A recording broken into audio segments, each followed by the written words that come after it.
I would like to thank Jean Elliott for sitting down with the Business Diversity Center and telling us more about your work as you're going into retirement. It's a pretty exciting time for you, and so we'd like to capture some of the things that you've done. And if you'll please just introduce yourself and tell us a little bit more about yourself, and then we can get started with some other things. Sure.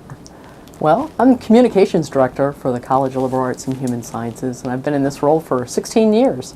And I've had the good fortune of being able to report to deans that I've understood the importance of diversity work, and especially in this college. It's been great to serve on the diversity committee here at the college, and also then for me, I've been given great latitude as co-chair of the LGBT caucus for 6 years to really work on some of their both educational and social outreach programs. And we've also developed quite a few, things during that time, like the lavender ceremony. And we developed a scholarship, and we've endowed that through the Community Foundation in the New River Valley. And we also started the Ally of the Year Award, which has gone to several people over the last 6 or 7 years, I guess. It's been great. So my name's John Gray Williams. I am a two-namer, so I go by both my first and middle name. I guess it's a Southern thing. And I currently serve as the Recruitment and Career Development Coordinator for the College of Natural Resources and Environment here at Virginia Tech.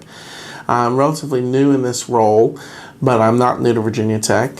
For the past 3 years, up until 2 months ago, I was a career counselor here on campus, and I'm a Virginia Tech graduate as well. And I graduated in 2008 in Geography and Urban Planning.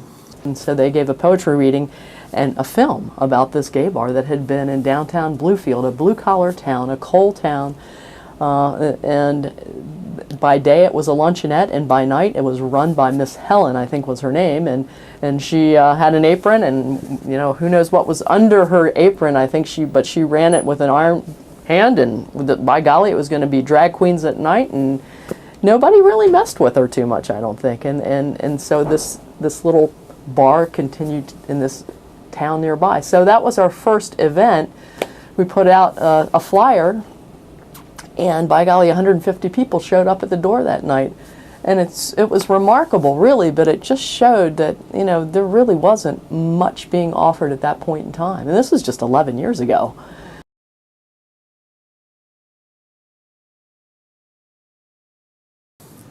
So some of the biggest issues that LGBT folks face in the workplace is definitely a lack of workplace protection from discrimination. So legally in the United States, there is no legislation that protects employees from discrimination based on their sexual orientation or gender identity, like there is for a lot of other protected classes, is the terminology that's used. So it's illegal to discriminate based on race or gender or disability status, veteran status, ethnicity, etc., so on and so forth. However, it is still legal to discriminate against someone based on their sexual orientation or gender identity. There are a few workplace protections in place at different levels. For example, Virginia Tech has its own non-discrimination policy that does include sexual orientation and gender identity. The governor of the state of Virginia passed an executive order protecting LGBT employees who are employees of the state, and President Obama did the same thing at the federal level. So basically, if you're a public employee in the state of Virginia or with the federal government, you can't be fired for being gay or lesbian. However, you can be fired for being gay or lesbian if you work for a private company that doesn't share those same values, and there's no legal recourse. So even though there's an executive order protecting LGBT folks, if you work for a private company and they want to fire you for being gay, they can do that. I would say that's the biggest issue facing the LGBT community right now. However, there's a lot of other smaller scale issues that I think LGBT folks face in the workplace. Things that I would refer to as microaggressions or a lack of benefits. Although that's changing now with the passage of, or the Supreme Court ruling that marriage same-sex couples can no longer be discriminated against in marriage. That is having a broad impact on benefits, health insurance, etc., that companies offer their employees, that they offer their married employees. So gay couples that are now married legally will get those benefits. But that was a huge hurdle for a really long time. Yeah, so I think that's it. That struggle with authenticity, who you are and how much of you that you can bring to work and be authentic is dictated by the workplace culture. A clear moment that came from that third, no, it was the second one. It was the Revelations, and we were finished. And there was 200 people in the crowd that night. It was in a room in Torgerson, and there was a gentleman in the back row, and he was a young man that had just been so involved with his church in Southwest Virginia, and he was a leader and just a terrific guy, and he'd just been booted out. And he was so upset. And the discussion and the swell of outpouring of understanding and reaching out to this young man, and I am so pleased, so very pleased to say that he met people here that night that, and the clergy too, that helped him, and he went through seminary, and he is in Arizona with his partner that he met at Virginia Tech, and is looking to work with hospitals and that kind of thing as chaplain, and just a great young man. And so that is one of the moments that has come through the Gay in Appalachia series that stands out most to me. But the issues, I think, continue. They're religion based, and golly, I was a choir director for 13 years. I think what we need to do in the workplace is try and separate out our religions and not let that enter so much, and just respect each other and try to remove judgment. It has no place here. Judgment, and we're all people. We're all humans, and we need to respect each other as such. And I think the conversation needs to start with that. I mean, we don't need to talk about LGBT issues per se if we're getting the respect. And if we are not being put down, we are not, there are people here that have been passed over for promotion. There are people here that are being scared and being pushed out of their jobs. It's a serious issue, and I'm not quite sure how we approach it other than dialogue and mindfulness from the top down, because it's here. We're working through it. We're trying to get through it. But if we don't have allies and we don't have people in higher roles that understand that we're being squeezed out, and there are still very much closeted people, I don't know.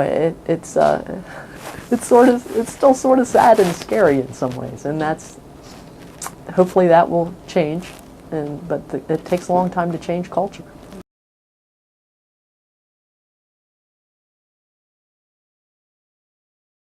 Was lucky enough to go back on a grant to study what was a health and communication program.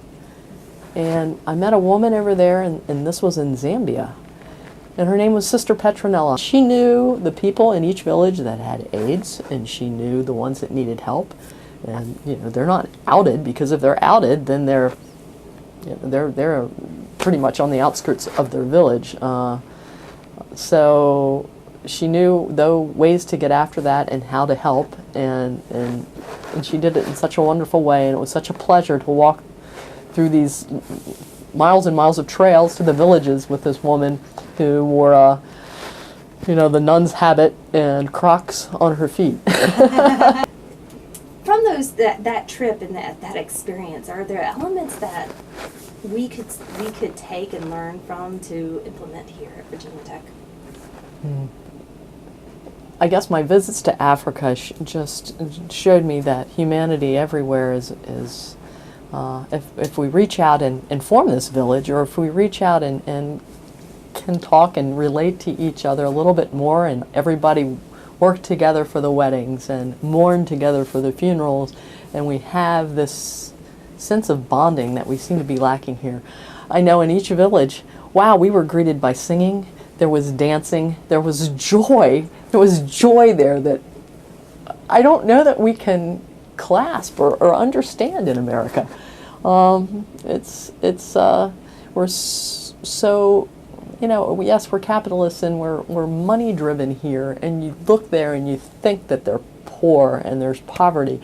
Well, it depends how you measure, because if you measure with smiles and if you measure with the one-on-one, face-to-face communication that they have with each other, and the willingness to put everything down to help, wow, we have a lot to learn. The more recent event that's noteworthy in my mind is I'm a member of the LGBT Faculty Staff Caucus, and for many years our caucus has been fighting to get gender identity and expression included in the university's non-discrimination policy, as well as the principles of community. Sexual orientation has been in both of those documents for a decade, but gender identity and expression was not included, and so that didn't protect the T part of LGBT, our trans fellow employees and students. So there were numerous times we tried to get that through, and it didn't pass University Council and go on to the Board of Visitors for approval. Well, it finally happened this year. And so as of 2015, we can now proudly claim that Virginia Tech is truly inclusive of the entire LGBT community, especially transgender individuals.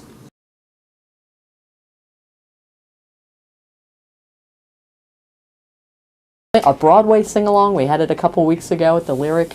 Had, again, a couple hundred people there, but we had pianists from the music department that led the songs. The lyrics were on the big screen, and it was simply an invitation to the community to come out and celebrate with us. It was a great year to have first, our Attorney General Mark Herring help out the state of Virginia, and then the Supreme Court decision. So with marriage, that's a lot to celebrate. And by golly, we sang and we had a good time, and there were side acts and tap dancing and drag queens, but it brought the community together to just enjoy each other.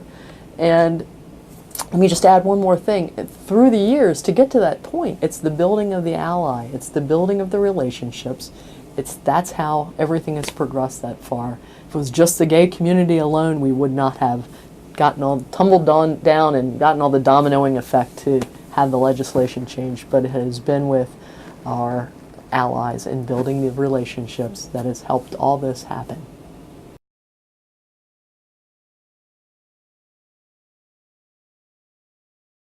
I think the next step up would be active inclusion policies. So having a statement that affirms different identity groups and embraces diversity, welcomes it, makes an effort to offer diversity training to help educate folks who may not be a member of certain marginalized communities. And this doesn't just pertain to the LGBT community. Diversity training for anyone who's in a dominant group to learn about marginalized groups, because they're working alongside coworkers that they might not have a clue as to what their lived experience might be like. I think a next step above that would be to offer affinity groups. So actively pursuing the creation of an LGBT, employee resource group, so that, or some sort of social network for your LGBT employees that's company sponsored and funded, so that those employees can find community with one another, and it sends a really strong message of support from the company that you're not just not going to fire me, but you actually value me being here. You think that I'm an asset, and you want to make sure that I'm happy and included and feeling welcomed. Attending safe zone trainings, if your company offers them, which are LGBT specific, how to be more inclusive type trainings. If there's no safe zone program available, then at a minimum, some sort of diversity training that touches on LGBT issues, I think, would be something that you could do. I would also say to take a risk. Get to know a community that you might not be a part of. If you are straight identified, don't be afraid to engage your LGBT coworkers. Be comfortable with the conversations that they might have about their partner. Attend the resource group with them, attend a Pride event with them. Don't make it seem like it's a taboo subject, or, oh, I support the LGBT community, but we don't have to talk about that. because it's a person's livelihood. And of course, everyone has a different level of comfort with sharing anything about their private life. I'm a pretty open person. Not everyone's as open as me. So you don't want to be intrusive, but you don't want to make it seem like you're uncomfortable with the conversation. I would say avoiding microaggressions. So an example of a microaggression would be someone, and I've had someone say this to me before, you know, I couldn't tell you were gay. I would have never thought you were gay. I thought you were straight until you told me. Well, what message does that send to the person? You think it's a compliment because you're saying, oh, I didn't notice you were gay at all. But what you're saying is that the people who you do notice that are gay, they might be more effeminate or flamboyant, or if it's a female identified person, they might be more butch or masculine, and you can sort of tell. You're saying that that's somehow less than, that it's not good that you can tell someone's gay, but if you pass as straight or cisgendered, then you're fitting in better, and that's better for me and for society. So that's a microaggression. Well, I think Virginia Tech would benefit greatly from an LGBT resource center. I think that would be a place, a safe space that people could go and they could find people that could help. I mean, right now, you know, it's been several years since I was co-chair of the caucus, and yet I remain very active. I get a call on a fairly regular basis about, I don't know where to go, I don't know what to do. I get a professor that calls and they're worried about a student, or where should we send them? Do we send them to our counseling center? You know, we need a place that can, I am not a counselor, I am not, I don't have those kind of degrees, and so we really need a place where those issues can be focused more, and where people can get help if they're struggling, and a place where we can be social together. And it should be for everyone. It's not just LGBT, but it can be where everyone could come through. But it also would be a place to handle some of the issues that come up that are LGBT specific.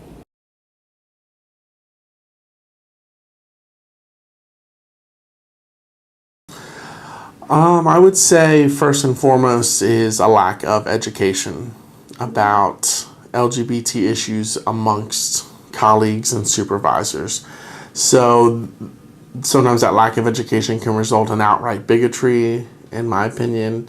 Sometimes it just results in ignorance or a lack of empathy.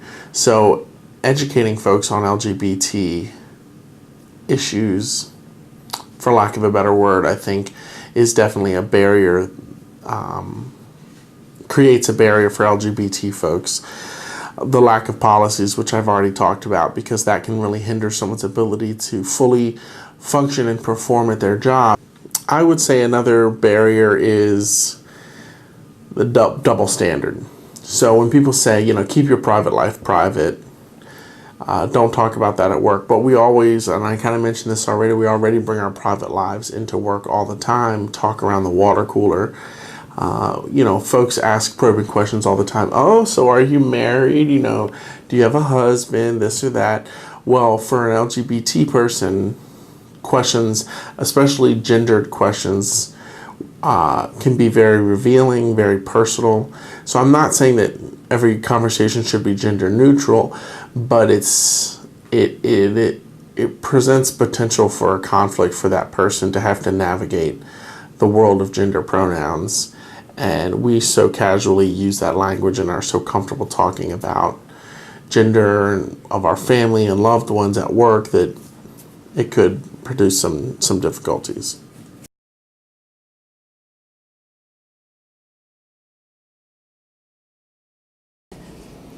There's a lot of people out there who are working on policy and procedures here, and I know that we are working in the right direction. I feel that our new administration really wants to work on the diversity conversation and improve the climate. I think it will only be helpful for both hiring, but for retaining faculty, staff, and students, because we have lost quite a few students. They're here for a year or so, and we've had them transfer out because it's just not a good climate sometimes. It just doesn't feel like a good fit. Sometimes it's because maybe we're not urban enough, or but I think there are a lot of times where they just don't feel welcome. So that's what we need to work on. I think we're getting there. We still have a ways to go. So when we can get to that space, when we can honor everything around us and everyone as we work through every minute, that's how we enjoy life a little bit more. I think we can be a little more happy and a little more content when we can bring our attention and focus to those that are with us right now.